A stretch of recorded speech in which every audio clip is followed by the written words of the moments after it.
I should like to share my thoughts on the virtue of hope in our lives. Very often, we prefer not to live in hope.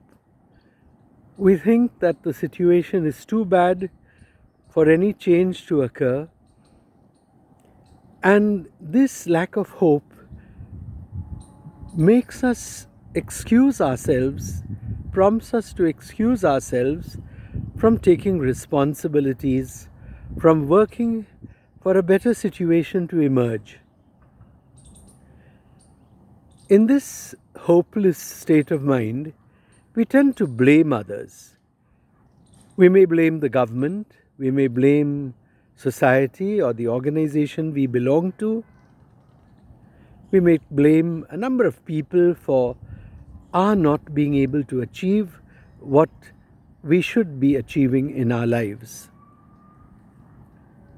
We sometimes blame God for perhaps not blessing us adequately with what we need to make a change in our situation, in our circumstances. So this lack of hope becomes a paralysis in our mind and action, preventing us from doing the little we can to make a change in the world around us. There is another way of looking at hope, and that is to accept that we can make some impact in the world around us, beginning with our own lives. When we hope in ourselves, when we hope in the situation, even a little, we shall make efforts to make a change for the better. Let's recall events that have taken place in the recent past. The great pandemic exodus of lakhs of workers stranded, hungry, without shelter, walking the roads back to their villages. We may not have been able to do much to assist these hundreds of homeless people. But if we, in our own way, tried to reach out to someone hungry, someone in need of food, and provided that person or that family or perhaps that group with some relief food supplies, that would be a hope-filled response. Or when we look around us in the world, we find hundreds of children who are malnourished, who do not have education, and perhaps it occurs to us to start a small class for a small group of them, perhaps bribing them with some edibles so that they attend our program. That too is evidence of hope. A hope that can grow more and more effective the more we respond to hope-filled inspiration. In the world around us, in the history of our human family, we have many outstanding persons who held hope high in their vision. We have Nelson Mandela, who persevered in working for South Africa's freedom. We have Mahatma Jyotiba Phule and Savitribai Phule, who worked for social uplift in the face of much opposition. We have Baba Sahib Ambedkar, who gave India one of the most brilliant constitutions that any nation could be proud of, who understood very well that casteism would militate against the functioning of the constitution and the well-being of its peoples. We have Mahatma Gandhi, who stood up to one of the greatest empires the world has seen and got us freedom. So many persons, so many people, so many groups in Asia, in Africa, in South America have stood up to oppression, have stood up to political and other social powers that would destroy human well being and freedom, persevered, perhaps even gave their lives so that a better future might emerge for their peoples.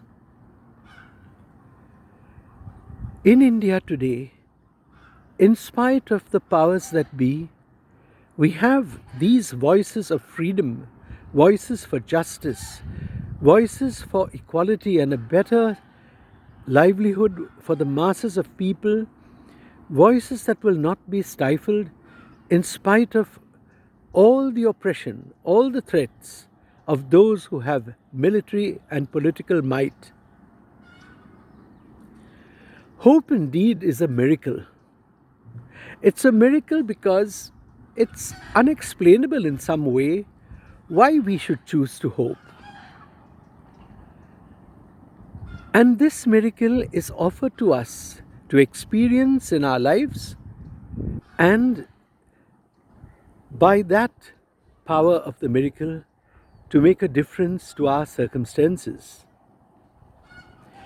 One of the best examples of this miracle taking place is the person of Jesus Christ. He was born of a poor family. He was not a priest. He was not a king. An ordinary citizen of his times.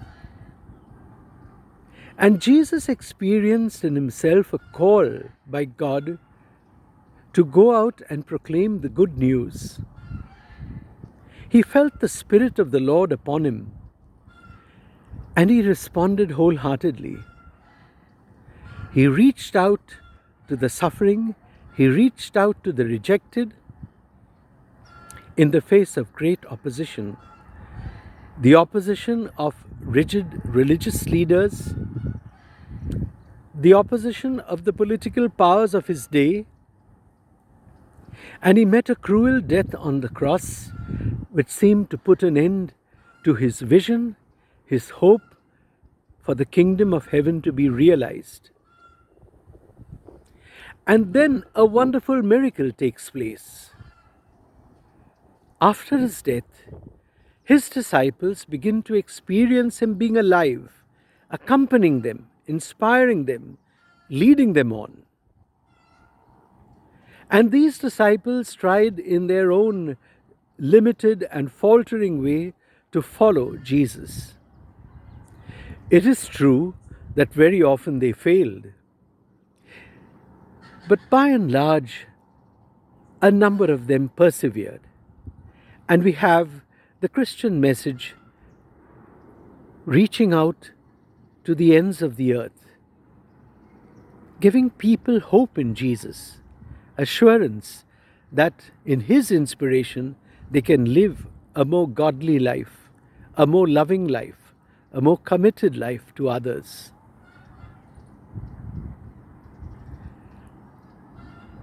Whether we believe in God or we feel ourselves just human and that's all, hope is a great force in our lives. And like Jesus, despite the opposition, despite having people misunderstanding us, we can play our part in this world, beginning, of course, with our own lives, which always need reform, always need growth and healing. But beyond our lives, there is a task, a great task that is laid before us. The needs of our brothers and sisters have to be answered to. How would we do it if we don't harbor hope in our hearts? We sometimes pray for perseverance. And perhaps if we are not inclined to pray, we consider that the task ahead is worth answering to, with the hope that is planted in our own souls. And in response to this hope, we go out to do our little bit. Some of us will be privileged to do much more. Some of us, in our limited sphere, will make a small contribution to the betterment of the human family. Hope is one of the greatest powers that can prompt us and lead us to a more effective human existence. What a pity if we forego hope, if we circumscribe our lives with a desperation, with a disgruntled and perhaps leading to a passive state of mind, if that's all we can offer ourselves and the human family in this short span of life that we are given to live. Therefore, there's every reason to build up our hope and to act in hope. There is every reason to be thankful that we have the faculties we have the skills we have the mind and body we have the soul we have, all to be used to translate the inspirations of hope into practical responses. Small responses, greater responses, that doesn't matter. The impetus of hope, the inspiration of hope is worth living. Thank you.